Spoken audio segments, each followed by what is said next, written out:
Ce 22 mai 2018, au tribunal d'Aix-en-Provence, s'ouvre le procès d'Annie Mettet, une psychologue de 53 ans. Cette femme est accusée d'un crime horrible, avoir étouffé son mari avant de jeter son corps à la mer. Trouver un corps qui flotte avec les poignets liés à une ancre, le visage complètement scotché jusqu'au cou, c'est pas souvent. Et pourtant, à la surprise générale, cette mère de famille, soutenue par ses enfants, va se présenter comme une victime de violences conjugales. Elle décrit un monstre. Elle n'a fait que se défendre. Malheureusement, sa défense a été telle qu'il en est mort. Elle a aucun remords, elle a rien. C'est scandaleux, c'est à vomir, c'est à vomir. Alors, la psychologue serait-elle une nouvelle Jacqueline Sauvage ou une meurtrière machiavélique qui aurait tout inventé? C'est une menthe religieuse. Elle dévore les hommes, c'est une manipulatrice de génie. Il faudrait qu'elle me donne des leçons de manipulation. Hein. C'est une histoire d'amour qui se fracasse. Il n'y a pas de mobile. Elle ne voulait pas tuer cet homme. Elle est vénale. Ça, c'est sûr. Putain, mais la vie est belle. La pied de Marie, elle a le pognon. Fantastique, hein?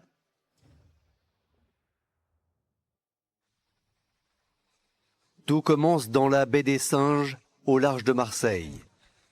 Nous sommes le lundi 4 octobre 2010. Il est 17h45 lorsqu'un plaisancier aperçoit une masse sombre qui dérive au gré des vagues. Il se rapproche avec son embarcation. Et là, il s'aperçoit, en arrivant tout près, qu'il s'agit d'un corps humain. Le corps est retrouvé à peu près une centaine de mètres de la côte. Il flotte entre deux eaux, c'est-à-dire qu'il n'est pas forcément à la surface, mais il n'est pas non plus sous l'eau. Aussitôt alertés, les pompiers filent à toute allure vers les calanques. Les secouristes s'attendent à repêcher un nageur imprudent. Mais une fois sur place, ils vont faire une incroyable découverte. Les marins-pompiers envoient des plongeurs. Le corps est remonté, il est sur le bateau. C'est un corps enchaîné. Effectivement, le corps est entravé au niveau des mains et entravé au niveau des pieds, avec des chaînes fermées avec des cadenas. Il est retenu à une ancre accrochée 8 mètres plus bas. Et au bout de cette chaîne pend une ancre manifestement destinée à la mener au fond. Et ce n'est pas tout. La suite des constatations va confirmer la piste criminelle. C'est un homme qui est comme momifié avec du scotch tourné donc autour de son visage. Le corps a le visage complètement scotché jusqu'au cou. Ah, tout de suite, les premières constatations, oui, c'est un assassinat. C'est-à-dire un crime prémédité. Incroyable, un cadavre momifié, accroché à une ancre dans les calanques, même pour les hommes de la brigade criminelle de Marseille, désormais en charge de l'enquête, c'est du jamais vu. Trouver un corps qui flotte avec les poignets liés à une ancre et le visage totalement masqué, c'est pas souvent. C'était même d'ailleurs, pour ce qui me concerne, la première fois. Le corps de la victime est transporté à l'Institut médico-légal pour y être autopsié. Et l'examen du légiste va permettre d'en apprendre un peu plus sur le scénario de l'horrible crime. C'est un corps qui a vraiment passé, d'après ce qu'on voit directement, plusieurs jours dans l'eau. Il a le torse qui est mangé par les poissons. Les expertises médico-légales attestent de la mort entre le 25 et le 26 septembre. Le corps aurait séjourné dans l'eau environ une semaine. Chose étrange, les policiers se demandent pourquoi cet homme n'a pas été signalé disparu alors que son corps séjourne depuis une semaine déjà dans l'eau. Personne ne nous avait signalé sa disparition. Si on ne découvre pas le corps, personne n'est au courant de sa mort.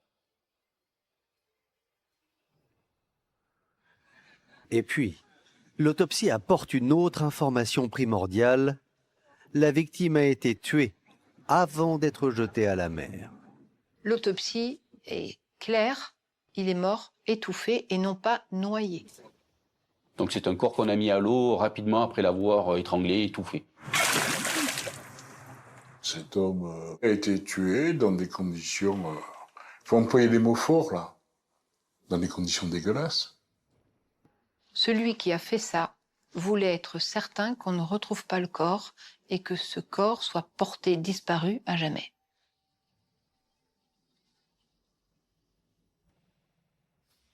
Alors, quelle est l'identité de la victime et pourquoi a-t-elle trouvé la mort dans de telles circonstances? L'enquête ne fait que commencer. Cependant, malgré l'état de décomposition avancé du cadavre, les policiers vont réussir à mettre un nom sur la mystérieuse momie, grâce aux empreintes digitales de la victime. Les spécialistes de l'identité judiciaire arrivent à récupérer les empreintes du corps découvert. Une consultation dans les bases de données de la police nationale permet d'identifier le cadavre. Coup de chance.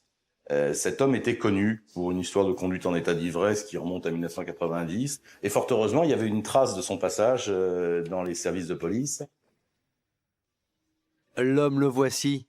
Il s'appelle Jacques Mettet, il a 66 ans. Aussitôt, les proches de la victime sont prévenus, et forcément pour eux, c'est le début de la descente aux enfers. J'apprends que mon frère est décédé, découvert flottant entre deux eaux, le visage recouvert de scotch. Je ne peux pas imaginer une chose pareille, c'est pas possible. La mort a été atroce, atroce. C'est insupportable pour moi, je peux pas le supporter. Attacher, momifier, mettre des chaînes, attacher les pieds, les mains, balancer par-dessus bord, faut le faire quand même. Hein. C'est d'un machiavélisme épouvantable. Et monter un scénario pareil, mais c'est digne des séries télé, ça.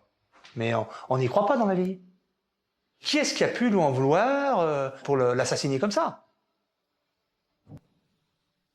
Ce crime est d'autant plus difficile à croire que rien dans la vie de ce paisible retraité ne laisse présager une fin aussi tragique. En apparence, en tout cas.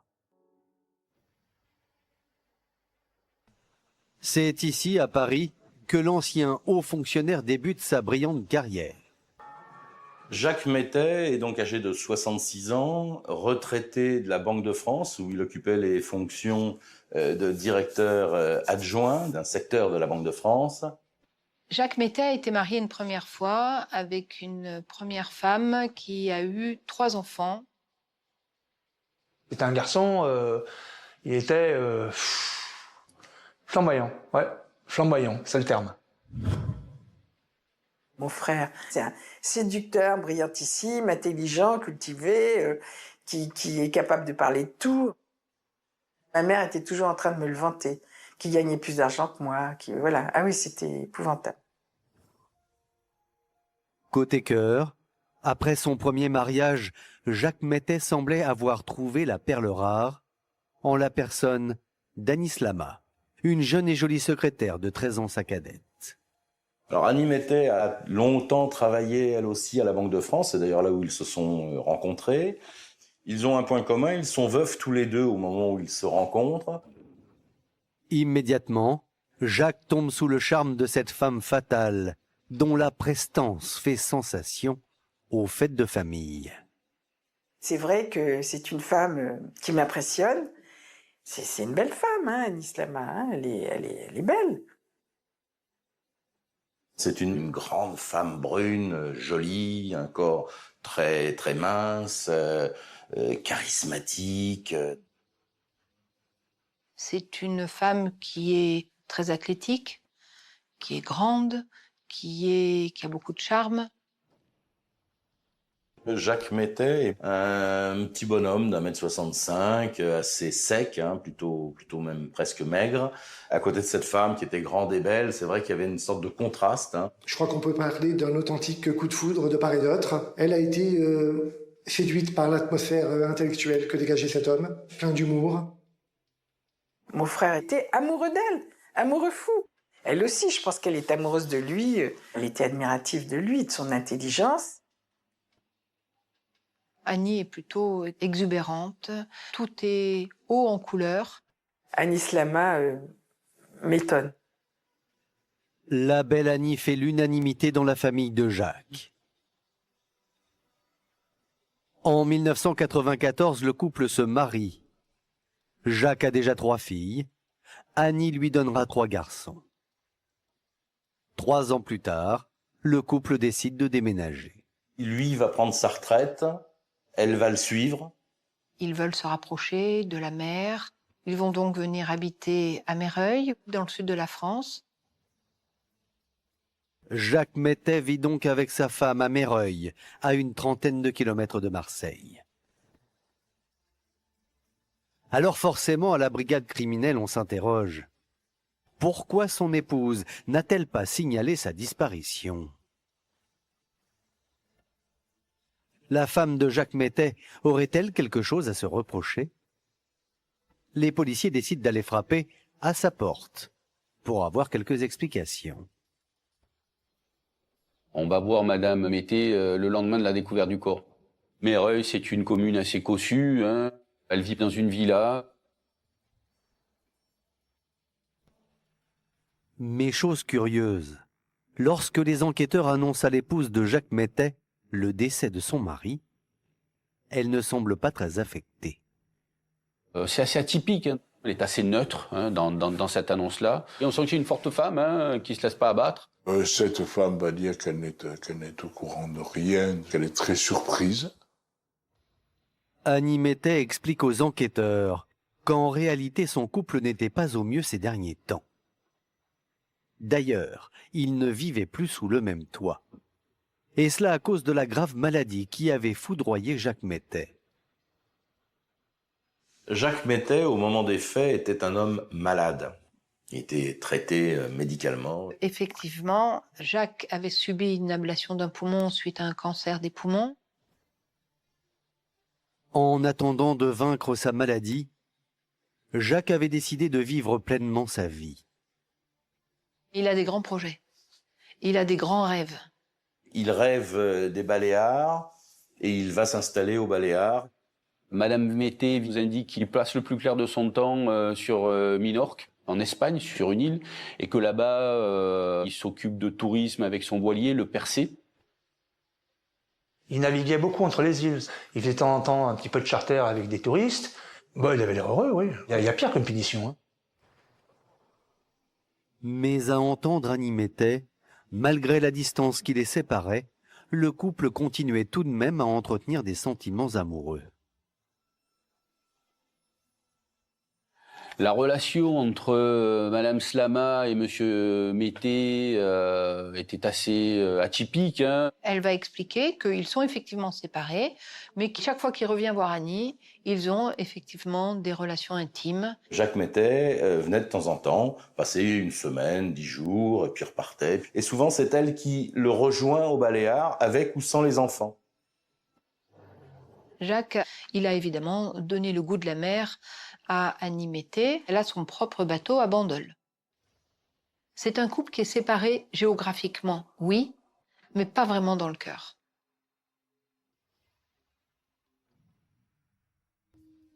Et justement, une semaine avant sa mort, Jacques Mettet avait décidé de revenir quelques jours en France pour profiter de sa famille. Annie Mettet explique aux enquêteurs que cette semaine s'est très bien passée. Elle a récupéré son mari, ils ont passé cette semaine ensemble, il s'est un peu occupé des enfants, il a jardiné. Et surtout, Annie affirme que la dernière fois qu'elle a vu son mari, il allait très bien. Elle l'a ramené il y a quelques jours à l'aéroport. Elle s'en rappelle très bien et elle est vraiment très affirmative sur ça. Il est parti avec son sac à dos, qui était son seul bagage, et comme ils avaient ce mode de vie, elle ne s'est pas inquiétée plus que ça. Elle n'expliquait pas les causes de sa mort et surtout la façon dont on retrouvait le corps. L'enquête faite sur Anis Lama démontre que c'est une dame qui n'a aucun problème avec la police ni la justice, qui n'a jamais fait parler d'elle de quelque façon que ce soit. Personne ne la soupçonne. Elle est insoupçonnable. Annie Mettet est convaincante. La piste de l'épouse est donc abandonnée. D'autant que le corps de Jacques Mettet n'a pas été retrouvé n'importe où. Cet endroit est un petit peu le dépotoir du grand banditisme marseillais. On est entre Cassis et Marseille, dans un endroit qui s'appelle la baie des Singes. Et c'est vraiment la poubelle du grand banditisme. On y jette des voitures, on y jette des cadavres, on y jette un petit peu tout. L'enquête se dirige donc naturellement vers une piste crapuleuse. Il y a plein de choses qui tournent dans ma tête. Je me dis, il s'est fait tuer par des mafieux. On pense que c'est une mort, effectivement, crapuleuse, de bandits, des histoires d'argent sordides. Jacques Mettet aurait-il été tué par des voyous? Le crime semble emporter la signature. Seulement voilà, les enquêteurs ont beau chercher, ils ne trouvent rien. On a un Jacques Mettet avec une personnalité lambda, un retraité de la Banque de France. Il n'a pas un passé criminel. Rien ne permettait de suspecter qui que ce soit sur les circonstances et de la mort de Jacques Mettet. Mais alors, qui a tué le père de famille avant d'abandonner son corps dans les calanques? Pour l'instant, les policiers nagent en eau trouble, mais plus pour très longtemps. Car en réalité, Annie Mettet serait moins innocente qu'il n'y paraît. Car les proches de la victime vont s'apercevoir qu'il y a quelque chose qui cloche dans le comportement d'Annie. Quelques jours seulement après le décès de Jacques, la veuve va leur mentir effrontément. Anis Lama m'appelle, il me dit que mon frère était sur son bateau, qu'il est tombé, qu'il n'a pas pu nager, il s'est noyé. Elle lui dit qu'il est mort noyé, alors qu'il est mort assassiné. C'est quand même pas tout à fait pareil. Pourquoi Annie Mettet lui a pas dit la vérité? Je lui dis, mais tu me caches quelque chose. Et elle se met en colère. Mais comment tu peux dire une chose pareille? Alors qu'Annie a raconté aux policiers que son mari était rentré en Espagne, la veuve raconte à la famille du défunt une toute autre histoire. En fait, Jacques était à Marseille, sur son bateau, et il aurait été victime d'un accident. Étrange, l'épouse de Jacques Mettet ment, cela ne fait aucun doute. D'autant que les policiers vont faire de nouvelles découvertes très instructives pour la suite de leur enquête. Ils vont se rendre en Espagne, à Minorque, et interroger cet homme, Miguel, un ami de Jacques Mettet. Selon lui, quelques jours avant la découverte de son corps, il a reçu un appel étonnant d'Annie. Annie me llama por teléfono y me comenta que Jacques está muy enfermo y que debido a esto él no podrá volver a Menorca en poco tiempo.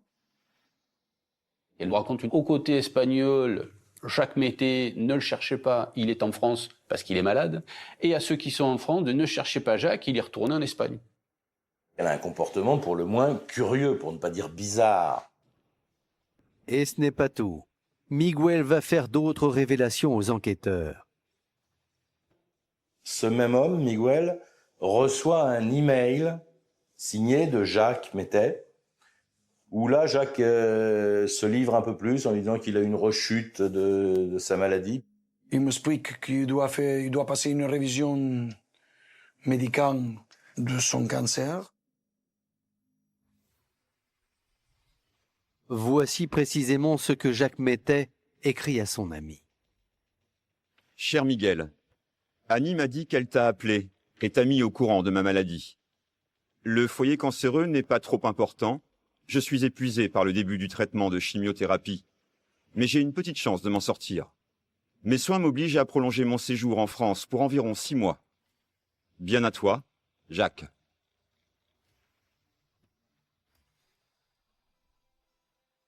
À lire ce mail, le retraité serait donc resté en France pour lutter contre son cancer.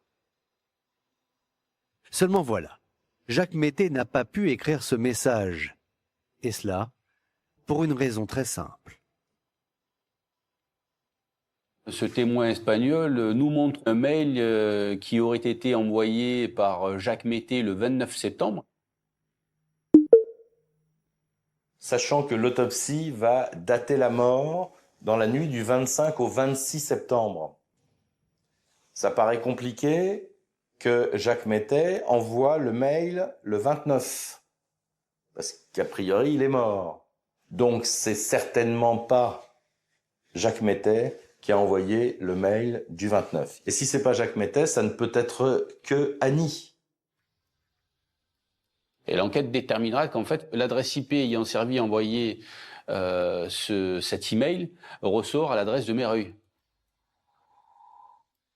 Là, il y a un vrai problème. Incroyable. Annie Mété aurait usurpé l'identité de son mari pour faire croire qu'il était vivant. Et ce ne serait pas là son seul mensonge. On va s'apercevoir qu'il n'a jamais pris l'avion. Annie Slama ment depuis le début. Donc pourquoi? C'est la démonstration qu'elle a quelque chose à voir avec la mort de Jacques Mété. Des scénarios qui ne tiennent pas debout, une veuve calculatrice et manipulatrice. Désormais, les enquêteurs en sont persuadés, Annie Mété serait impliquée dans la mort de son mari. D'ailleurs, en perquisitionnant à son domicile, leurs soupçons vont se confirmer.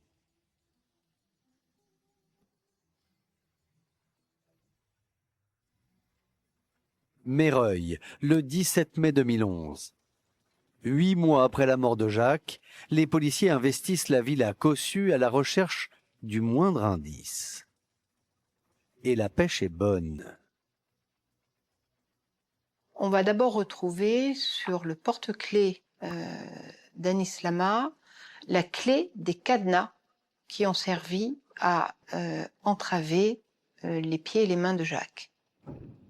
A été aussi retrouvé dans le cadre de cette perquisition un rouleau de scotch qui s'avérera après analyse être le même scotch que celui ayant entouré le crâne, la tête de Jacques Mété. La preuve est accablante et ce n'est pas la seule. Sur le scotch qui a servi à enrubanner Jacques Mété, il y a des empreintes digitales. Les analyses scientifiques permettent de déterminer que les empreintes découvertes sur le scotch ayant entouré la tête de Jacques Mété sont celles de Madame Slama. Pour les enquêteurs, tout s'emboîte. Aussitôt, Annie Mété est placée en garde à vue. Mais elle va continuer à nier farouchement.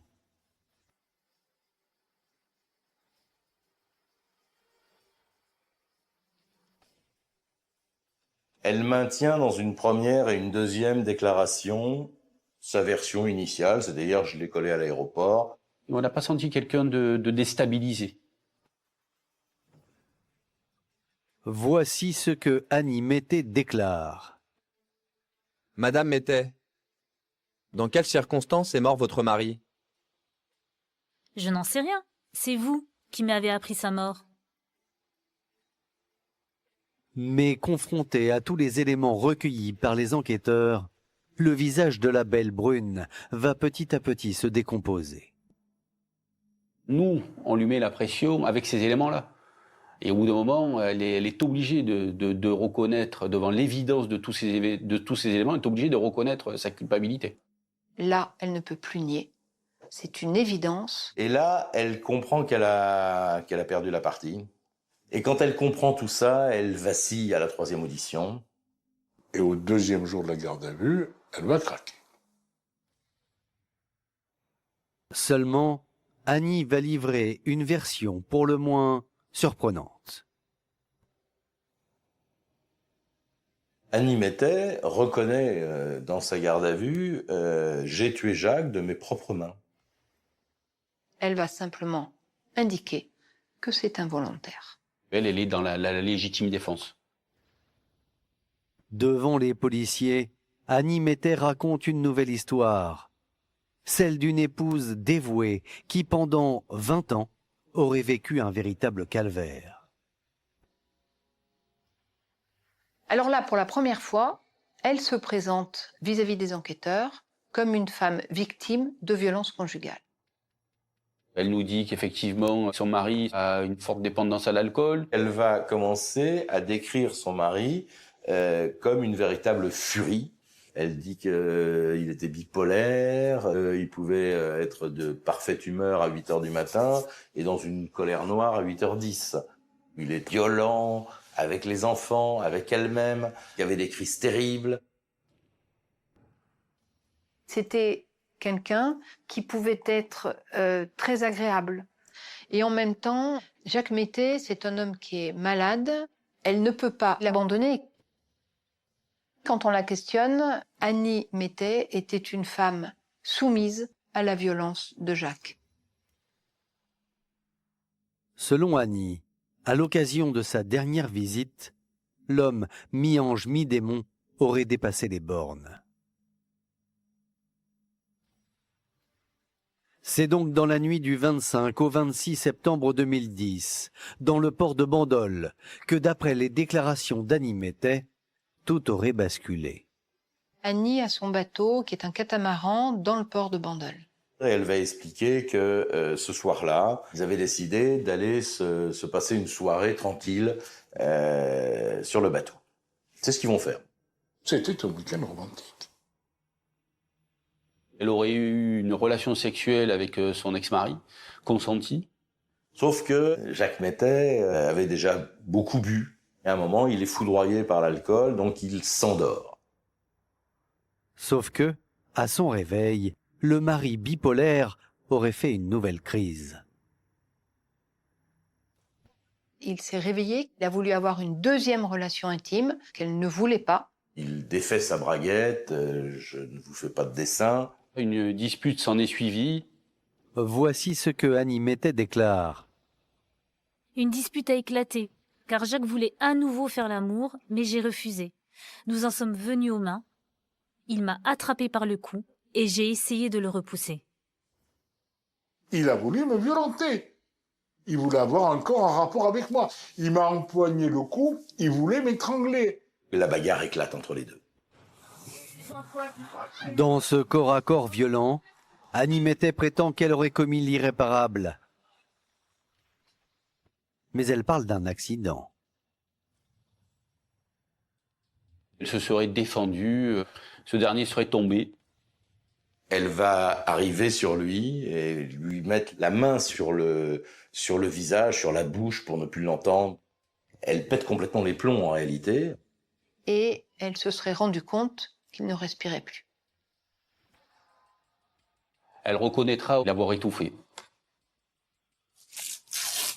Elle va expliquer que simplement, elle ne supportait pas de voir le visage de Jacques, dont elle avait compris qu'il était mort. Et donc elle va l'entourer de scotch pour dissimuler son visage.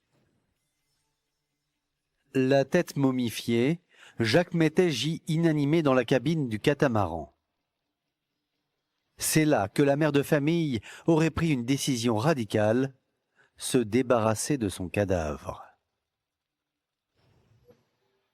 C'était trop atroce. Je ne me voyais pas dire ça aux enfants. Du coup, j'ai décidé de faire croire que son corps était perdu en mer. Après le drame, elle est dans une logique de fuite en avant. Le 1er octobre, elle sort en mer avec le catamaran. Elle nous a dit y avoir ligoté les poignets avec ses cadenas, y avoir fixé cette corde et attaché l'ancre.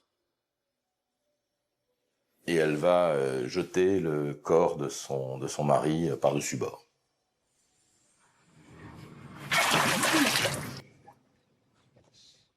Elle a dit, mais moi, j'ai mis la main sur son visage pour me défendre, parce que je voulais pas qu'il me viole. Et il est mort.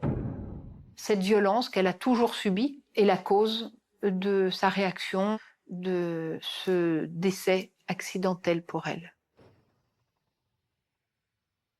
Pour les proches de Jacques Mettet, c'est la consternation. Annie les a trahis, et cela depuis le début. J'ouvre le journal et là, j'ai cru que j'allais tomber de ma chaise. L'inconnu de la Calanque a été tué par sa femme. Je me dis, mais c'est pas possible. C'est elle qui l'a tué. Je n'en reviens pas. Je n'en reviens pas. Faudrait qu'elle me donne des leçons de manipulation. Hein. C'est Annie qui a tué, qui a assassiné son mari. Incroyable. Incroyable. C'est impossible de comprendre.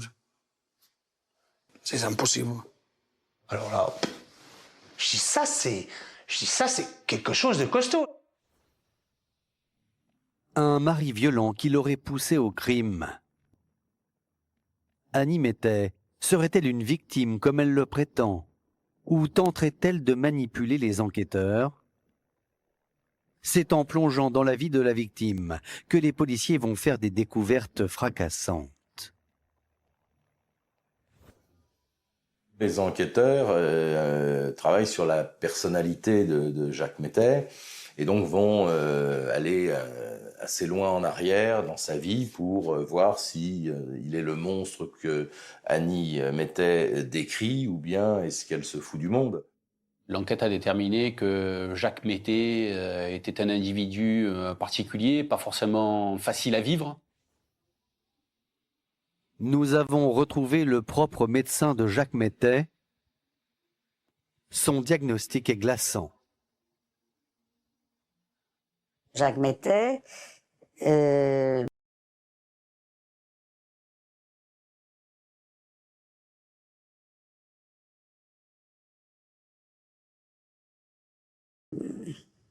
c'est une personnalité complexe. Alors effectivement, il y a une psychopathie qui a été qualifiée de maniaco-dépressive. Je lui avais demandé de se traiter pour ses problèmes de psychopathie et il n'a jamais pris son traitement.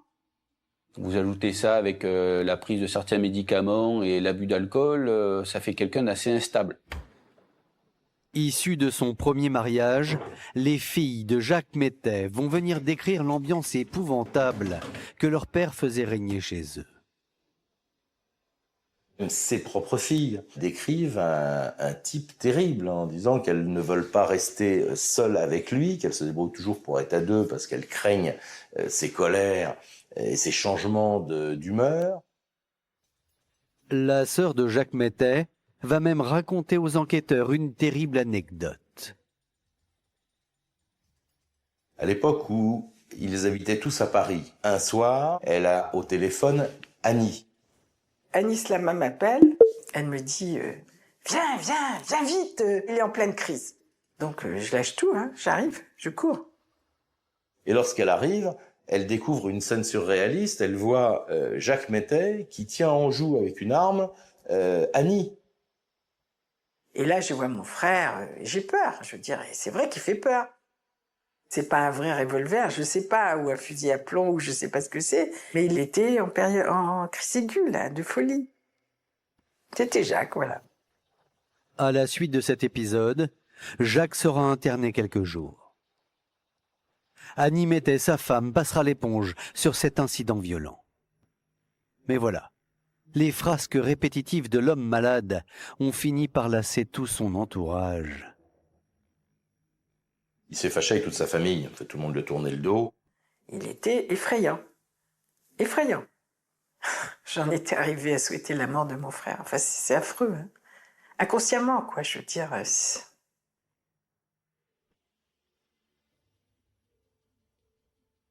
Tout dans ce dossier indique qu'il a des accès de violence. Ça, pour les enquêteurs, ça pèse lourd. Enfin, ça confirme un peu ce que raconte, enfin, ça confirme même beaucoup ce que raconte Annie Mettet.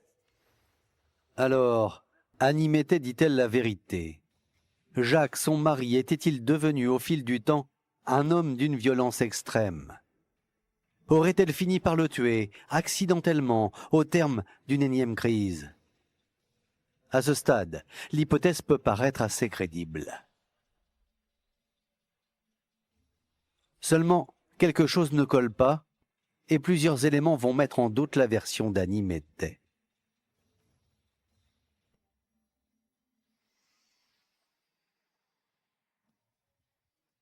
Terrassé par son cancer, ces derniers temps, Jacques Mettet n'était plus que l'ombre de lui-même. Difficile alors d'imaginer qu'il ait pu infliger des sévices à sa compagne. Jacques fait 1,60 m pour 48 kilos. Madame Mettet nous indiquait avoir été victime de violences. Oui, des violences verbales, je veux bien. Mais certainement pas physiques. Il est maigre, hein, tout voûté, enfin... non, il est vraiment... c'est un spectre. Elle est physiquement solide. Je vous dis que s'il y avait eu un affrontement, c'est elle qui aurait gagné, mais bien sûr. Lui, il est tout skitch, comme on dit ici à Marseille. C'est un petit doigt, c'est un coton-tige. Il fait pas le poids. Et puis, il y a un autre détail qui ne va pas. Annie, on s'en souvient, a dit, je lui ai mis la main sur le visage, sur la bouche, comme ça. Elle dit, avec une main, je lui bloque la bouche et les trous de nez. Et je l'empêche de respirer. Et les gens disent, c'est impossible. Pas vrai. Quand on met la main, il y a toujours un moment où on arrive à respirer. Il faut 3 minutes pour tuer quelqu'un, pour être sûr. Il faut de la rage. On ne le fait pas comme ça. En réalité, le médecin légiste dit que c'est le scotch qu'on a mis sur son visage qui l'a tué. C'est-à-dire qu'avant qu'elle mette le scotch autour du visage, Jacques Mettet était encore vivant. Selon le médecin légiste, contrairement à ses déclarations, Annie Mettet aurait donc sciemment tué son mari.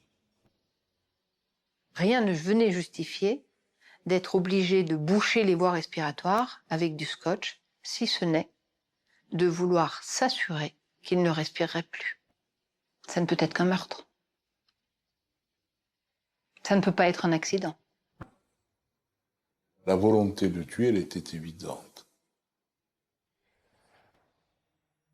Non seulement Jacques Mettet aurait été tué délibérément, mais il serait mort dans d'atroces souffrances.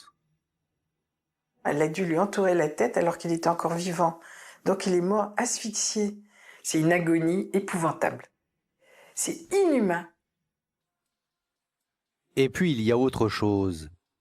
Après la prétendue mort accidentelle de son mari, l'épouse a un comportement qui apparaît inapproprié. La réaction aurait dû être d'appeler immédiatement le SAMU pour voir si on pouvait le ranimer. Annie Mettet n'appellera pas la police. Elle avait le choix de le faire, elle l'a pas fait. Elle dit qu'il a tenté de l'étrangler, en tout cas qu'il lui a serré le cou. Donc si ce qu'elle explique est vrai, hein, elle avait forcément des traces autour du cou. Et c'est le moment où jamais de les faire constater. Regardez ce qu'il m'a fait. Or, rien. Et pour couronner le tout, interrogée sur les raisons qui l'ont poussé à attacher son mari à une ancre, avant de le donner à manger aux poissons, Annie Mettet va livrer une réponse pour le moins étonnante. On lui demande d'expliquer son geste, pourquoi jeter son corps à la dérive en pleine mer. Et voici ce que Annie déclare. Il m'avait toujours dit que s'il devait mourir, il voulait mourir en mer. Je me suis dit que j'allais lui offrir une sépulture marine.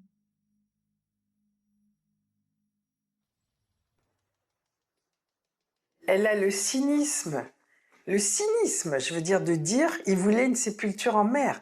Mais c'est monstrueux ce qu'elle dit, c'est monstrueux. Elle se fout du monde là, vraiment.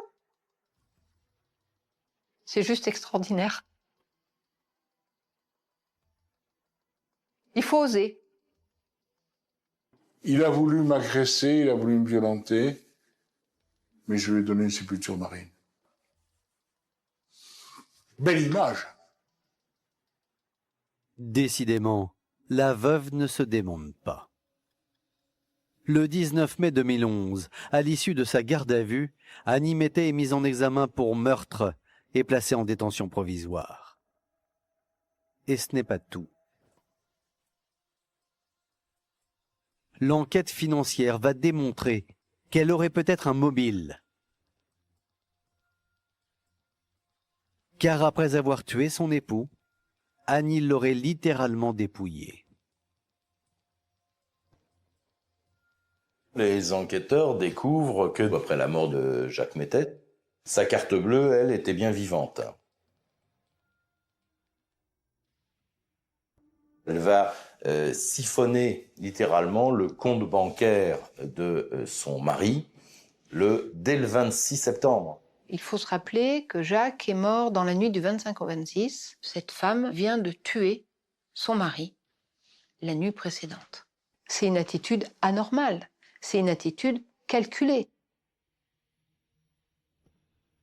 L'enquête financière a démontré qu'elle a utilisé la carte bancaire du défunt pour l'entretien quotidien de son domicile, pour s'acheter de l'essence, mais aussi du parfum.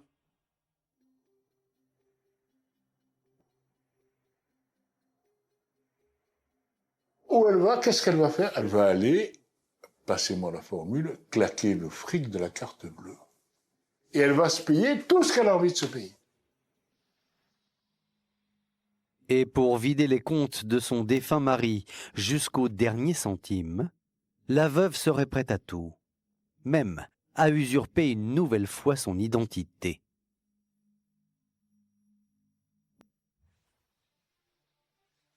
Voici le courrier qu'elle envoie à la banque de Jacques 1 mois après sa mort.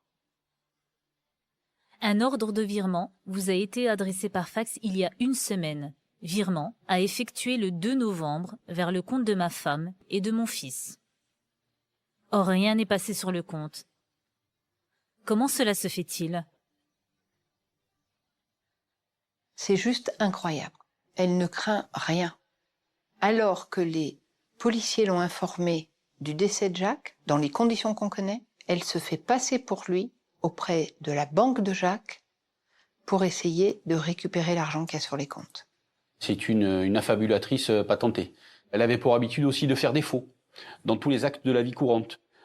Tout ça pour obtenir des avantages indus. En perquisitionnant dans son ordinateur, on retrouve des fausses cartes d'identité, des fausses feuilles de paye, des fausses déclarations d'impôts, etc., etc. C'était un vrai faussaire et elle faisait tous ces faux pour obtenir des crédits. Elle savait y faire en matière de manipulation et de faux. Un mari mort étouffé et ses comptes vidés. Les enquêteurs en sont convaincus. La veuve aurait un mobile, et c'est l'argent. D'autant qu'en réalité, au moment du crime, Annie Mettet était une femme complètement ruinée.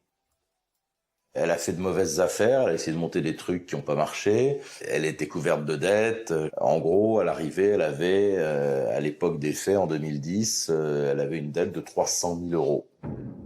Elle donne quelques cours de danse orientale, elle ses séances de sophrologie. Mais en tout cas, ça ne suffit pas. Elle a une maison, elle a 3 enfants, et les fins de mois doivent être très difficiles pour elle.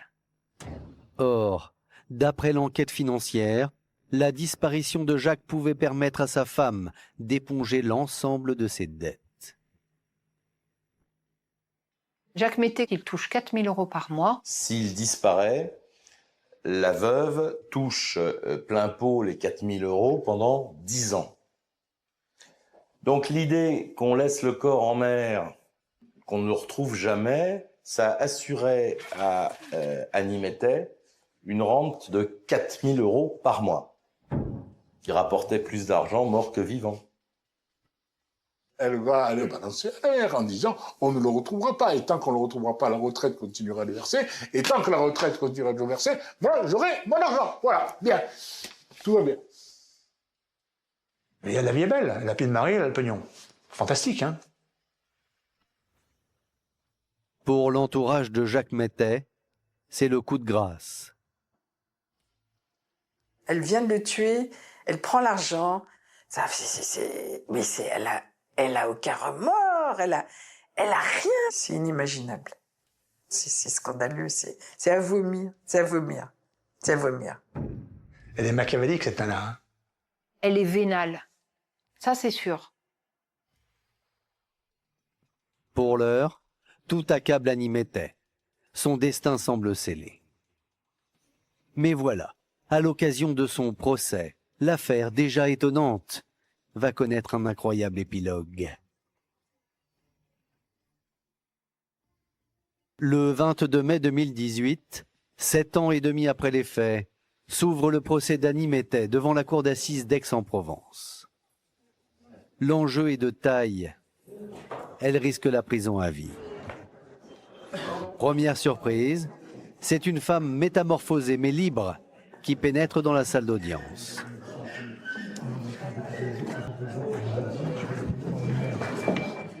Elle a eu la chance de profiter d'une remise en liberté. C'est-à-dire qu'au bout d'1 an et demi, le juge a considéré qu'elle n'était pas un danger pour la société et qu'elle pouvait attendre son procès dehors. Quand elle arrive devant la cour d'assises, elle a obtenu son diplôme de psychologue qui lui a permis d'exercer jusqu'au procès. Annie n'en démord pas. Elle est victime dans cette affaire. D'ailleurs, dans les jours qui ont précédé son procès, la veuve va faire la une des journaux pour se défendre. Avant le procès, elle va mener une sorte de campagne médiatique où elle va raconter sa version, où elle est victime d'un mari violent et où elle a fini donc par le tuer, un peu à l'image de Jacqueline Sauvage. Des journaux vont la présenter comme une héroïne.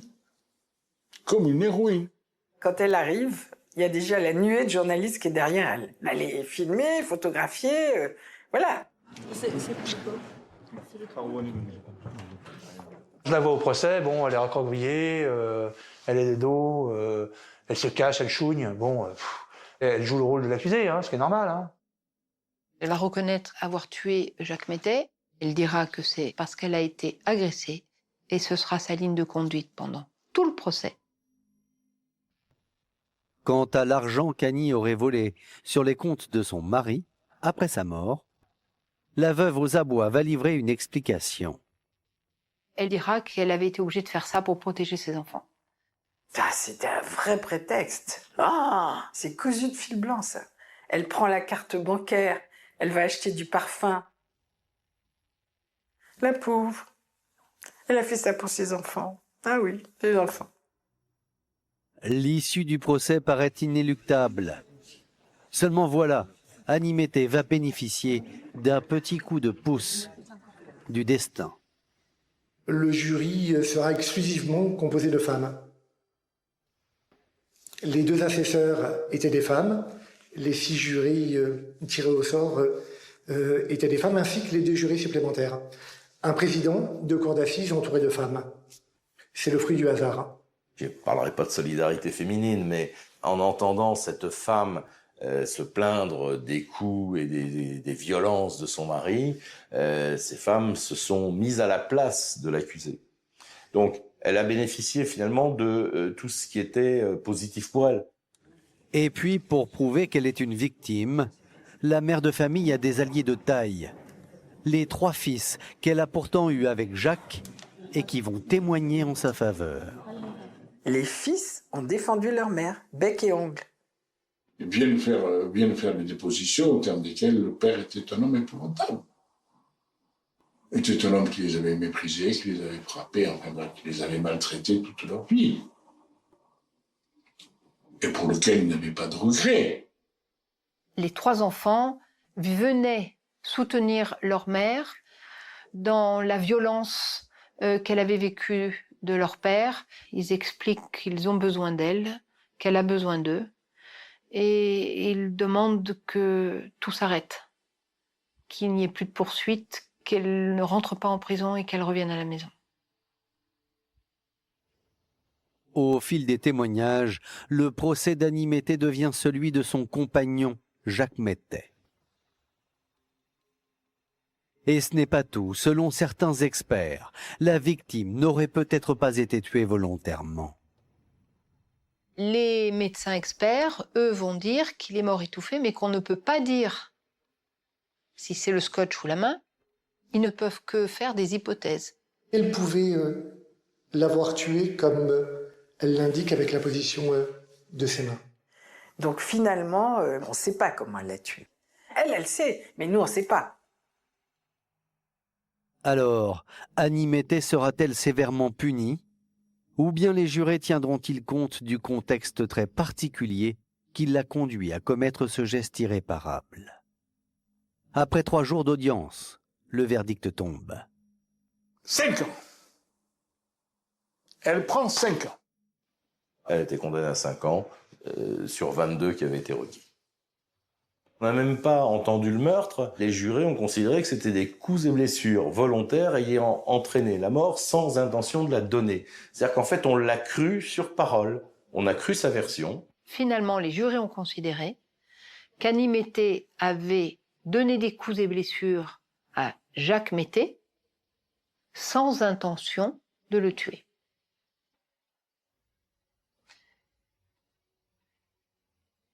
Elle a étouffé sans faire exprès. Il n'y a pas de mobile, il n'y a pas l'intention de tuer. Le drame est la conséquence d'un accident. Le seul mobile, c'est la folie dévastatrice de cet homme. Pour les enfants d'Annie, cette peine clémente sonne comme une délivrance.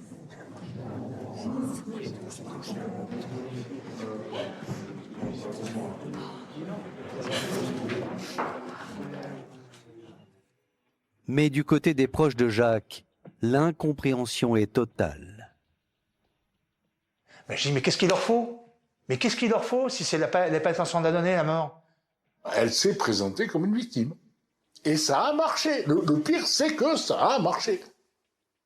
Ça veut dire que cet homme était un étrangleur, un violeur, etc. Et on dit c'est vrai. Là, on a condamné Jacques Mettet.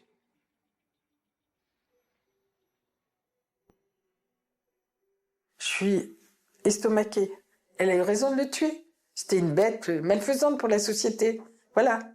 Non, mais c'était ça, la conclusion. On est dans une deuxième affaire Sauvage, Jacqueline Sauvage.